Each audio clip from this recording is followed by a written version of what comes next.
Hi Mark, Phil Beever here from the Wilderness Club. Quick recap on our lesson this evening. So down the line we really was looking at how you took the club away, and you tend to take the club firstly outside the line so the club travels this direction, where you've just been trying to keep that club in front of the body so it's not whipping inside. So you've been cheated a little bit, and then the club's been going inside. So today we gave you a feeling that you start the takeaway just with your shoulders until the club reaches your right toe. So your very first move is no rotation. Now we noticed when you went to try and do this, your watch face kept rotating. We don't want that at all. So it's just a push away of the shoulders, hands to right knee or club to the right toe, either way. But the face of the club should still be pointing at the ball and your watch should still be pointing towards the ground.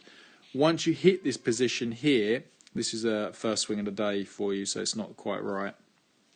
So we can see, if we watch the knuckles here, you can see they're rotating to that position now. So now the club is fanning open and going inside. But once you've pushed it to this position in a shove way, then that right thumb there, I just want you to feel that you hinges straight up vertically. So once we get your left arm parallel to the ground, it should be hinging. Now if we look at Robert Rocks here as he pushes away of his shoulders, but when his left arm reaches horizontal to the floor, the same as you, look at the difference of set compared to yours. We have no set with you, so there's no power there. And then the set is, I would say, about 30% power. Next bit of power is the lower half, so pelvis moving forwards.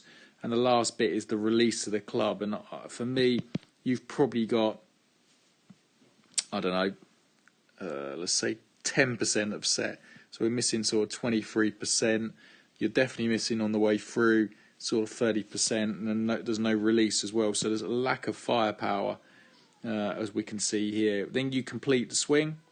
Arms are in a not a bad position, but again the club looks short. If we look at Robert at that same stage, you can see yours and his hands are pretty much in the same spot, but again you can see his swing looks fuller, and that's just because the set is a little bit cleaner and crisper. On the way through, big difference here now. So if we focus hard on pelvis, as Mark starts to drive it down into it, we can see that left hip at this stage here is not really advancing forwards. If we can watch on the way through, you can see it backs up at that yellow line. So we can see here, if we draw a line on left hip at setup, goes to the top, which is good. He's moved off it. When he comes down, he's moved ahead of that yellow line. But you can see as you go through the shot, you can see you're only back to that yellow line. And we can see here now with the description of bum is back, head is forwards. Now if we look at Roberts here, you're going to see his pelvis is going to shoot forwards, and he's going to get this lovely curved action here. So we get rid of all these lines. Look at the difference there of follow through. Even if we go through there, look at the difference. So his head is back and his pelvis is forwards. Just as if you was to throw a ball or launch a ball, you need that pelvis to thrust down and into, or down and forwards, and you can see yours is very stuck. So we need to get you feeling that right foot starts to come up, Mark. There, pelvis is moving forwards, head's going to stay where it originally was. And again, you can't do all this on the ball, so this next bit is to do at home. And I've asked you to put your foot against a wall, okay, like that in the house or a fence or something like that. And you're going to bump that left hip into the wall on the way through.